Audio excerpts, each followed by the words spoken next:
My story starts with women and bicycles. When I was a child, a lady arrived in the village where I lived, Kilfinnan in County Limerick, and she was on a bicycle. And I was told she was a member of the Irish Countrywomen's Association, and she was setting up a guild of it in our village. Then we moved to Crewe, and once again, a lady arrived on a bicycle, and she was staying in our house that night. And I thought, these women that are going around doing this work, they have to cycle in all sorts of weathers. They have to speak in a different drafty hole or schoolhouse every night. And they have to sleep in a different strange bed night after night. Can you imagine what it's like? So I joined the association when I finished school at 18 and became interested in the history of the association. And I learned that it started with Horace Plunkett, who was spreading the idea of cooperatives in the country. And their aim was better farming, better business, better living. And they could do the better farming and better business part on their own, but they needed the help of the women for the better living bit of it. So at their AGM in 1910, George Russell made a very stirring speech, and it finished with, rise to your feet, O daughter, rise. Our mother still is young and fair. Let the world look into your eyes and see her beauty shining there.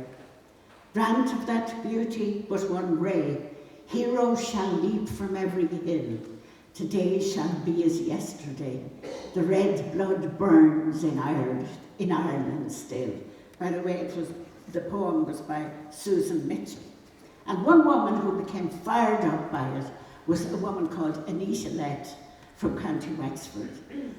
And life for women at that time, especially women in the country, was a life of drudgery. It said that they were old before they were 30, and any of them that could raise the money were flocking out of the country, going to the United States, where they would have better lives. So Anita got her neighbours together, and they decided to do something about their situation. It wouldn't easy, doable things like talks in nutrition, getting some goats so that they'd have TB-free milk for their children, working to get a nurse in the area. And it wouldn't be all work either, that they might hold a dance in the hall or put on a play. And the idea began to spread, and then they decided to call themselves the United Irish Women. Then there was a woman called Lucy Franks. Now, she was an unlikely leader because she her house had been burnt down during the Troubles, and she'd left the country. But she came back and joined the United Irish Women, and she was very dynamic. And it was just as well because Lady Fingal, who was the president of the association, she didn't do anything, she just was the head. So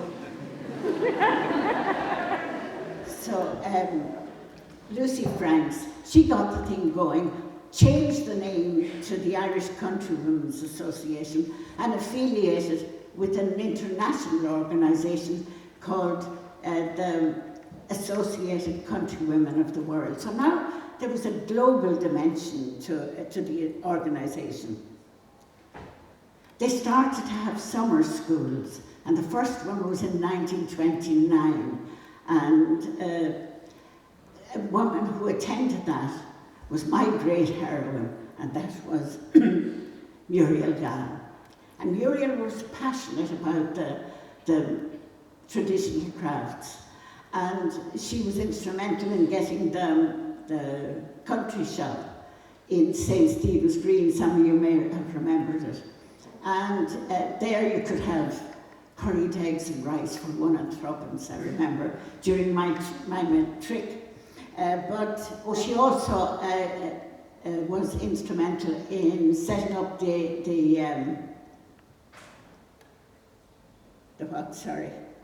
Crafts Council of Ireland. But her greatest coup was in getting Brian on for us. When the Kellogg people came to Ireland, she had a shopping list a mile long.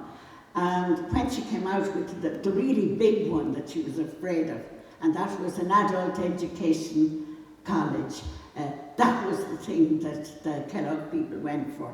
And so we got it. As well as that, she had a great friend called Olivia Hughes, who became the president in 1955.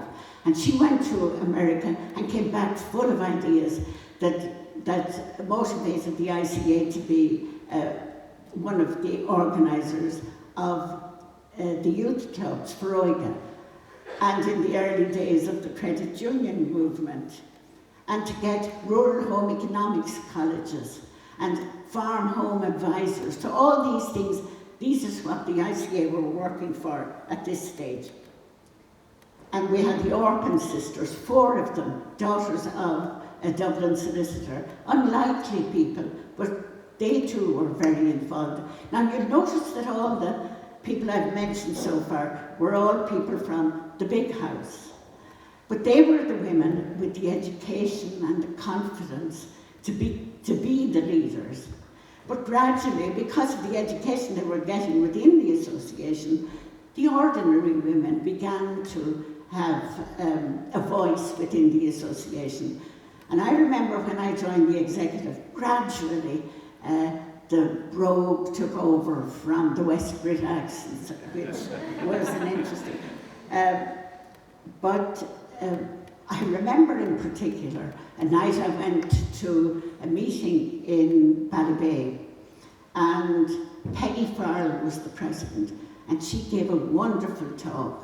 And I remember feeling all fired up coming home, that taking leadership roles was a patriotic duty. And it was from then on that I began to, take a leadership role within the association. Around the time of Peggy Farrell, we had the Water in the Home campaign, and we were advising all our younger women not to marry farmers unless they were prepared to put the water and the electricity into the kitchen as well as into the fire. But Patsy Lawler then was another dynamic leader. And at that time, the ICA became Ireland's only representative on COFASE, which was the family organisation within the EU. So now we were having a say on legislation at European level, which was very heady, and we had committees to match the committees in COFASE on culture, agriculture, health, education and consumer affairs. Now in the 1970s and 80s, there was a huge growth in the association, and we had 27,000 women. And it was this time that the radical women's movement started. And they began to dismiss us. They said we were unrepresentative, irrelevant and past it. The cheek of them. Our membership made up far more than all their organisations put together. And we were dealing with the same health and life issues that all other women were. But you see, our association was made up of women of all creeds, all classes, and all shades of political opinion. So it was very difficult sometimes to get a consensus within the association on matters like divorce and contraception and things like that. I felt, though, when I became president, that one of the things I wanted to do was to legitimise the ICA as part of the wider women's movement. And I was very happy when we went to Kenya for the women's conference there, the UN conference, when I met groups of women, and they were the new leaders within their country. And what were they doing? They were selling their crafts so that they could buy goats to upgrade the standard of milk for their children. They were digging to make a dam to have water close to their home. All the things that we had done in our time. So there was a great feeling of connection with them. Now, the ICA, I feel, was founded on a philosophy that was timeless, ageless, and womanly. We might be slow, but we're sure. And for women in the 20th century, I believe that the ICA raised the living standards, the education, the status, and the expectation for thousands and thousands of women in this country. And I still feel there is a place for us, but I like to think of us as a bunch of homestead revolutionaries. Thank you.